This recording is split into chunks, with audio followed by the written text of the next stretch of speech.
오늘부터 우리는 새로운 수요 기도의 설교 시리즈를 시작하는데요. 주제가 성경에서 발견하는 인사이드 아웃입니다. 아마도 영화를 보신 분들이 많이 있으실 것 같은데요. 인사이드 아웃은 월트 디즈니사와 픽사 애니메이션 스튜디오에서 만든 장편 애니메이션 영화의 제목인데요. 라일리라고 하는 한 소녀가 성장하면서 경험하는 이 다양한 감정들을 어떻게 서로 존중하고 받아들이면서 자라가는지를 보여주는 흥미로우면서도 이 메시지가 있는 영화입니다. 무엇보다 의인화된 인간의 다양한 감정들이 이 머릿속에 존재하는 감정 컨트롤 본부에서 이 성장에 따른 주인공의 감정 변화를 지켜보면서 이를 조정해 나가는 그런 이야기 구도인데요. 그래서 이 영화의 1, 2편에 등장하는 의인화된 인간의 감정들이요, 총 9개가 등장합니다. 소개하자면 joy, 곧 기쁨이, 그리고 sadness, 슬픔이, 그리고 anger, 버럭이, 그리고 fear, 불안이, disgust, 까칠이, anxiety, 불안이, envy, 부러비, 그리고 embarrassment, 당황이, 그리고 ennui, 따분이가 등장합니다. 그러니까 이 장편 애니메이션의 제목이 인사이드 아웃인 이유는요, 여러 가지 해석이 있는데요. 일단은 인간의 감정이 마음속에서 밖으로 표출된다는 의미로 인사이드 아웃으로 잡았다는 해석이 있고요. 또 내면의 감정 세계를 밖에서 들여다본다는 의미로 인사이드 아웃을 제목으로 삼았다는 이야기도 있습니다. 또 이렇게도 볼 수 있죠. 주인공인 이 라일리의 삶이 다양한 감정의 발견과 표출을 통해 완전히 뒤죽박죽 바뀌는 상황을 묘사한 제목일 수도 있습니다. 인사이드 아웃에 뒤죽박죽이라는 의미도 있으니까요. 모든 것이 다 맞는 것 같은데요. 여러분, 사실 우리도 마찬가지 아닙니까? 저는 하나님이 우리 인간에게 주신 소중한 선물 중에 하나가 감정이라고 확신합니다. 어떻게 보면 하나님의 형상으로 지음받았기에 우리에게 있는 소중한 특징이 바로 감정을 가진 존재라는 거죠. 그런데요, 이 감정은 일단 마음속에 있다가 때가 되면 결국 표출이 됩니다. 마음속에만 있는 감정은 없습니다. 마음속에 있던 것이 다 인사이드 아웃 한다는 거죠. 그리고 적절한 감정의 표출은 우리에게 감정의 힘과 능력을 경험하게 만듭니다. 유교적으로 꼭 감정을 감추고 쌓아둔다고 좋은 것이 아니라는 거죠. 감정은요, 언젠가 드러나게 되어 있습니다. 그러니까 인사이드 아웃이죠. 더불어 우리는요, 상대방의 감정을 밖에서 읽을 때가 있습니다. 기쁨이도 슬픔이, 버럭이도 불안이도 다 보입니다. 안에 있는 마음의 상태여도 밖으로 드러나게 되어 있다는 거죠. 그러니까 우리는 밖에서 보이는 상대방의 마음속 감정을 통해 서로의 마음을 읽어주고 위로해주고 도와줄 수 있습니다. 영화 속의 감정 컨트롤 본부처럼 말입니다. 그러니까 인사이드 아웃입니다. 마지막으로 우리도 주인공처럼 환경이나 관계의 변화 속에 감정을 잘 다스리지 못해서 인생이 뒤집어지는 인사이드 아웃하는 경우가 있습니다. 그래서 하나님이 우리에게 주신 감정들을 소중하면서도 지혜롭게 다뤄야 합니다. 쉽지 않지만 감정에 완전히 지배당하지 않으면서도 감정을 세밀하게 다뤄줄 줄 알아야 합니다. 그래야 건강하고 즐겁게 예수를 믿게 됩니다. 또 바르고 성숙하게 신앙인의 삶을 살 수 있습니다. 반대로 우리의 감정을 잘못 다루고 방치하다 보면 일어나지 않아도 될 일이 크게 터지고 또 편하게 지나갈 수 있는 경험도 힘들게 지나갑니다. 그래서 저는 이 시리즈를 통해서요, 잘 이해하지도 또한 관리되지도 못하는 제 감정들이 말씀 안에서 질서를 찾아가는 은혜가 있기를 소망해 봅니다. 다른 어떤 설교 시리즈보다 되게 겸손한 마음으로 이 시리즈를 시작하게 됩니다. 왜냐하면 저 또한 매우 인사이드 아웃한 사람이거든요. 감정이 적절하게 표출되면서 감정의 힘과 능력을 경험하기도 하지만 때로는 감정의 분출이 세고 짙은 감정의 분위기에 사로잡혀서 매우 무기력한 모습을, 또 불안정한 모습을 보이기도 하는 존재가 또한 저이기 때문입니다. 기도하기는 이 성경의 인사이드 아웃 이야기를 통해 우리 개개인의 마음과 삶을 새롭게 하시는 그런 주님의 위로와 도전이 함께하기를 주님의 이름으로 축복합니다. 자, 제가 처음으로 다루고 싶은 감정은요, 미스터 앵거입니다. 분노라고 번역할 수도 있지만 이 번역한 한국 영화에서는 버럭이라고 했더라고요. 버럭이. 순수 우리말인데 솔직히 저는 버럭이가 더 마음에 와닿습니다. 이 버럭이의 사전적 정의가 성이 나서 갑자기 기를 쓰거나 소리를 냅다 지르는 모양이 버럭이랍니다. 여러분 살면서 버럭 안 하는 분 있나요? 난 버럭 안 한다. 한번 손 들어보세요. 여러분 살면서 버럭 안 하는 분 없습니다. 저는 솔직히 상습적인 분노형 인간과 뜬금없는 분노형 인간, 또 표출하는 분노형 인간과 내면을 향해 쌓아두는 분노형 인간이 있다고 생각합니다. 풀이하자면 분노 안 하는 인간은 없다는 얘기입니다. 상습범이냐 초범이냐, 외부를 향하냐 내부를 향하냐의 문제이지 사실 우리 모두는요 버럭하는 성향을 가지고 있습니다. 정말 그렇게 동의하시죠, 여러분도? 더불어 성경에 보면 모든 분노가 다 나쁜 분노는 아닙니다. 우리는 분노하면 무조건 부정적인 감정으로 보지만 사실 예수님도 분노하셨고 또한 예수님의 분노에는 진리와 정의를 사랑하는 마음이 분명히 있으셨거든요. 또한 구약이 그리는 하나님은요 종종 자기 백성의 죄악된 모습에 분노하시는 하나님이십니다. 그러니 모든 분노가 다 나쁜 것은 아닙니다. 아까 서론에서 말씀드렸듯이 잘 관리하면 적절한 분노는 거룩과 정의를 향한 기초가 될 수 있습니다. 문제는 어떻게 관리하냐는 거죠.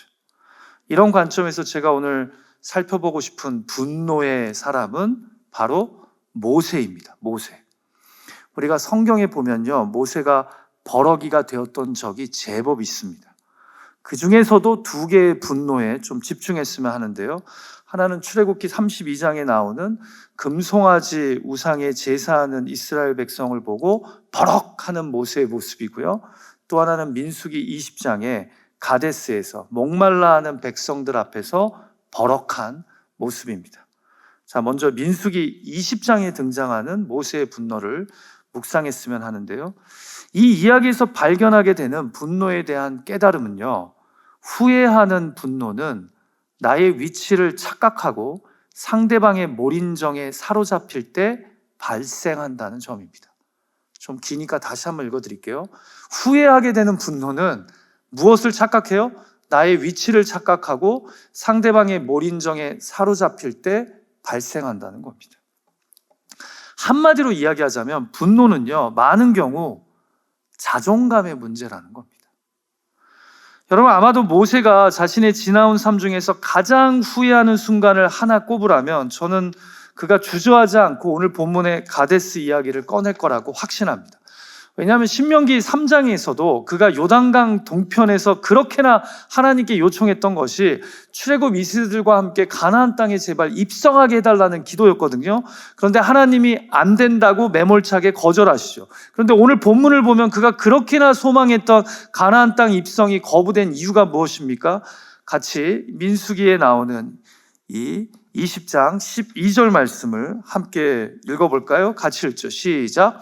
여호와께서 모세와 아론에게 이르시되 너희가 나를 믿지 아니하고 이스라엘 자손의 목전에서 내 거룩함을 나타내지 아니한 고로 너희는 이 회중을 내가 그들에게 준 땅으로 인도하여 드리지 못하리라 하시니라. 여러분 모세 일생에 단 한 번의 결정적인 실수, 흠집이 있었는데 그게 바로 오늘 본문 이야기입니다.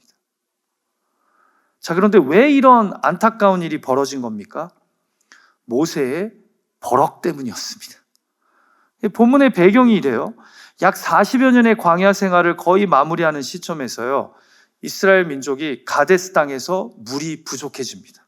그러자 회중들이 모세와 아론에게 불평과 원망을 쏟아붓습니다.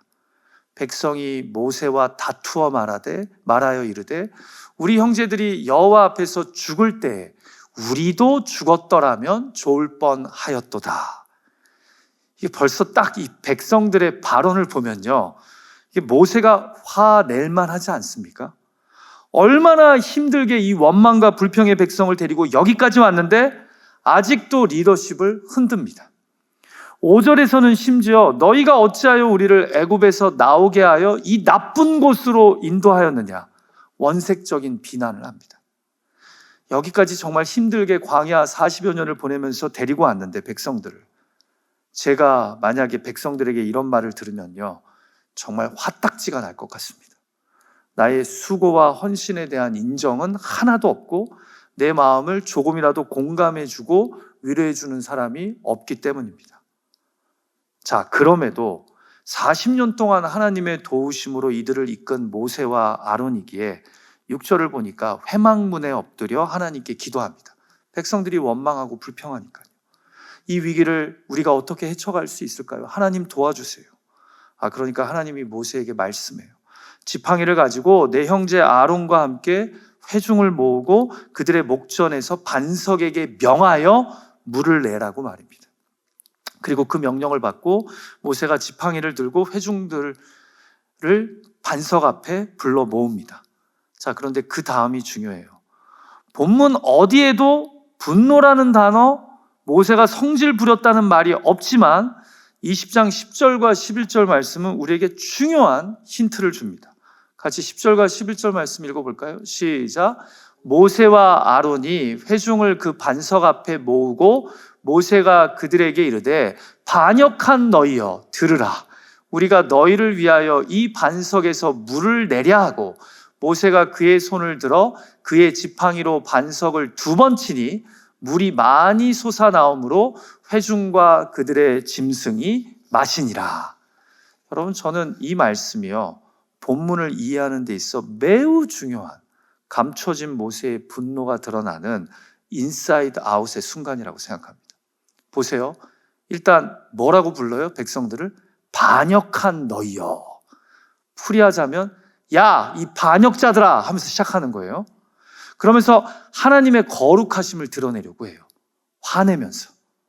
그러면서 하는 말이 우리가 너희를 위하여 이 반석에서 물을 내랴 하는데요, 좀 의미를 살려서 의역하자면 이런 뜻이에요.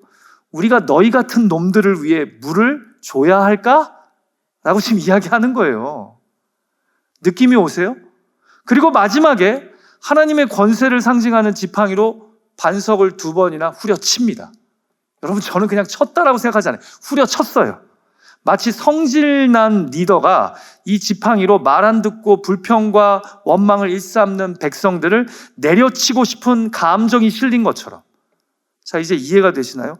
분노라는 단어 하나 없지만 여기서 모세가 버럭했나요? 안 했나요? 했어요. 자, 그리고 12절에서 하나님은 모세와 아론의 모습에 상당히 실망하셔서 가나안 땅 입성을 막으십니다. 그리고는 정확하게 이야기해 주시지 않지만 그 이유를 이렇게 설명해요. 너희가 회중들 앞에서 나의 거룩함을 드러내지 않았다. 여러분, 여기서 하나님의 거룩함이란 하나님의 구별됨이라고 이해하셔도 돼요. 왜냐하면 거룩은 곧 구별됨이거든요. 무슨 말이냐? 하나님이 드러나야 할 곳에서 오롯이 너희가 드러났다라는 거예요. 사랑하는 기도자 여러분, 분노는요, 항상 하나님이 드러나고 개입되어야 할 순간 오롯이 나만이 드러나는 겁니다. 하나님의 통치와 다스림, 그분의 은혜와 자비가 드러나야 할 곳을 나의 성질과 성향, 그리고 불쾌함과 자존심으로 나타내는 곳이 바로 분노이자 버럭이라는 겁니다. 반대로 후회할 분노가 적절하게 절제되면요, 그곳에서는 누가 드러나게 됩니까? 하나님만이 오롯이 드러나게 됩니다. 그래서 나의 분노와 성깔이 드러나야 할 때 오히려 하나님의 통치와 다스리심이 나타나는 것, 이것이 절제된 분노입니다. 저와 여러분은 하나님의 통치가 오롯이 드러나야 할 때 나를 오롯이 드러내고 있지는 않습니까? 그게 바로 후회할 분노라는 거죠. 그렇다면 민수기 10장에서는 이 땅에서 모세처럼 온유한 사람이 없다고, 곧 자신 스스로를 잘하는 겸손한 사람이 없다는 칭찬을 받은 모세가 왜 본문에서 이렇게 무너졌을까요? 첫째는 아까 말씀드린 대로 나를 못 인정하는 백성들의 불평에 화가 났기 때문입니다. 여러분, 대부분 분노는요, 나를 지속적으로 무시한다고 여겨지는 상황에서 끌어오릅니다. 사실 예수님 안에서 자존감이 높으면요, 못 인정을 당해도 무시를 해도 예수님의 십자가가 나에게 주는 인정이 나의 마음을 지켜줍니다. 그런데 예수님의 인정보다, 하나님의 인정보다 사람들의 인정이 익숙해지고 즐거워지면요, 이렇게 고생한 나를 조금도 인정해주지 않으면서 완전히 무시한다고 느낄 때 버럭 화를 내게 됩니다. 여기에다가 나의 위치가 헷갈려지면요, 분노는 배가 됩니다. 내가 어떤 사람인데, 내가 이래봐도 얼마나 배운 사람인데, 내가 얼마나 잘 나가는 사람인데, 내가 이 교회만 아니었으면 상대하지도 않았을 사람들인데 이 사람들이 나를 무시해? 라는 삐딱한 교만한 마음이 싹 트면요, 순간 버럭하게 되는 상황이 일어나게 됩니다. 그래서 이 반역자 놈들아, 내가 너희 같은 놈들을 위해 물을 만들어줘야 하냐라는 망언이 나오게 된다는 거죠. 그리고는 홍해바다를 가를 때처럼 지팡이를 들고 반석을 향해 명령을 내려야 하는데 성질이 나서 지팡이로 반석을 2번이나 칩니다. 여러분, 저는 솔직히 여기 2번이나 쳤다는 것도 매우 중요하다고 생각해요. 사실 출애굽기 17장을 보시면요, 르비딤에서 모세가 하나님의 명을 받아 반석을 1번 치니까 물이 나온 적이 있었거든요. 그때는 하나님이 지팡이로 반석을 치라고 하셨어요. 그러니까 이전의 경험을 기억하며 순간 하나님의 명령을 잊고 반석을 지팡이로 칠 수는 있어요. 그런데 2번이나 쳤다는 것은요, 모세의 성질을 드러내는 겁니다. 내가 너희에게 물을 만들어 줘야 하냐 하면서 버럭 반석을 2번이나 쳤다는 겁니다. 마치 누가 물을 만들어낼 수 있다고 생각하고요, 내가 물을 만들어낸다는 성질로 나를 무시하고 못 인정하는 백성들 앞에서 내가 어떤 사람인지 알아! 라는 걸 보여주려고 지팡이로 반석을 2번이나 쳤다라는 거죠. 마치 우리가 화가 났을 때 나 화난 거 보여주려고 방문을 세게 닫거나 멀쩡한 벽을 손으로 치는 것처럼 지금 모세가 여기서 버럭 화를 냈다라는 거예요. 자, 이제 하나님의 반응이 이해가 되지 않습니까? 모세와 아론에게 왜 하나님이 너희가 나를 믿지 아니하고 이스라엘 자손의 목전에서 내 거룩함을 나타내지 아니했다라고 말씀하시는지, 이런 거죠. 내가 분노를 참지 못하고 버럭 화를 내므로써 내 백성 앞에서 나의 통치와 자비를 보여주지 않고 너의 감정과 성과를 오롯이 드러냈다라는 겁니다. 내가 드러나야 할 곳에서 마치 내가 이들의 통치자인 양, 내가 이들을 여기까지 이끌고 온 하나님인 양 화를 냈다라는 겁니다. 그렇습니다. 여러분, 분노는 그 순간 내가 하나님 행세를 하는 겁니다. 그리고 분노는 하나님의 도구라는 나의 위치를 착각하고 나의 존재감을 무시하는 사람들 앞에서 드러내려고 표출되는 감정 중에 하나라는 거죠. 지금 여러분을 못 인정하고 무시한다고 여기는 사람들이, 그룹이 혹시 있습니까? 그러면 우리는 그들을 향해 조만간 분노를 표출할 확률이 매우 높습니다. 거기다가 내가 어떤 사람인지 그 위치를 하나님 앞에서 헷갈려 하고 있다면 분명히 그들에게 버럭 화를 낼 상황이 찾아올 겁니다. 내 위치를 착각하고 내 존재감을 그들 앞에서 보여주려는 마음으로 지금 가득하니까요. 누가 톡 건드리기만 하면 바로 버럭할 겁니다. 그럴 때 우리는 가정과 일터 관계 속에서 하나님의 통치를 오롯이 드러내기보다 분노를 통해 나의 힘을, 나의 존재를 오롯이 드러내고자 할 것입니다. 그러나 버럭 화를 낸 곳에 사실 남는 것은 나의 존재감과 능력이 아닌 창피와 망신이 됩니다. 그 분노로 또 다른 다툼과 시비가 일어날 것입니다. 그래서 잠언 15장 18절은 후회할 분노에 대해 이런 권면의 말씀을 합니다. 분을 쉽게 내는 자는 다툼을 일으켜도 노하기를 더디하는 자는 시비를 그치게 하느니라. 사랑하는 기도자 여러분, 분노의 자리는 결국 자존감의 상실과 연결되어 있습니다. 내가 어떤 사람인데 이런 사람들 앞에서 이런 무시와 몰인정을 당해야 되나. 그것이 가정과 일터 관계 속에서 쌓이고 쌓이다가 언젠가 인사이드 아웃 하게 되는 겁니다. 우리가 이런 후회할 분노로부터 자유해지려면요, 무엇보다 나의 존재감을 오롯이 드러내고 싶은 순간 하나님의 거룩함을 선택해야 합니다. 하나님이 이 자리를 통치하고 계시고 하나님이 나를 인정해주고 계심을 기억해야 합니다. 예수 그리스도의 십자가로 나를 규정해야 합니다. 내가 얼마나 그분의 존귀한 자녀인지, 그 사람들은 나를 몰인정하고 무시해도 또 나를 계속해서 자극해서 나의 분노를 일으키려고 해도 나는 하나님이 독생자를 내어주시기까지 소중하게 여기시며 구원한 그런 하나님의 존귀한 자녀라는 정체성을, 자존감을 잊지 말아야 됩니다. 나를 복음 앞에 세울 때 오롯이 나의 버럭을 드러내고 싶을 때 오히려 하나님의 거룩함을 선택하게 된다는 거죠. 복음의 그 은혜 앞에 나를 세우게 되고 나를 규정할 때 그것이 우리의 요동치는 자존감을 평안케 해주므로 관리된 분노로 나를 표출하게 된다는 겁니다. 이 저녁 모세가 평생 후회한 그 분노를 기억하면서 무시당하는 나의 그 관계, 날 몰인정하는 그 상황 속에 하나님의 통치와 거룩함을 선택할 수 있는 그런 저와 여러분이 되기를 주님의 이름으로 축복합니다. 나를 하나님의 자리에서 내려놓는 은혜와 도전이 있기를 이 저녁 간절히 소망합니다. 자, 마지막으로 간단하게나마 모세의 아름다운 분노를 좀 묵상했으면 하는데요. 바로 출애굽기 32장에 등장하는 모세의 이야기입니다. 이 말씀을 통해 우리는요, 후회하지 않을 분노는 하나님의 시선으로 죄악을 바라보는 거룩을 위한 분노라는 점이죠. 자, 본문의 이야기는요, 모세가 시내산 위에서 하나님이 직접 새기신 십계명 돌판 2개를 들고 내려오는 가운데 일어납니다. 자, 그런데 산 아래에 가까워지자 모세를 보좌하고자 같이 산에 올라간 여호수아가 요란한 소리가 산 밑에서 나는 것을 들어요. 여호수아가 싸우는 소리 같다고 하자 모세가 18절에서 싸우는 소리가 아니라고, 내가 듣기에는 노래하는 소리라고 말합니다. 신이 났다라는 거죠, 밑에서. 그리고는 산 아래 진을 치고 있는 이스라엘 백성들을 보는 순간 모세가 버럭 화를 냅니다. 이들이 하나님이 산 위에서 말씀하신 대로 정말 금송아지 상을 만들고 광란의 우상 숭배를 하고 있었던 겁니다.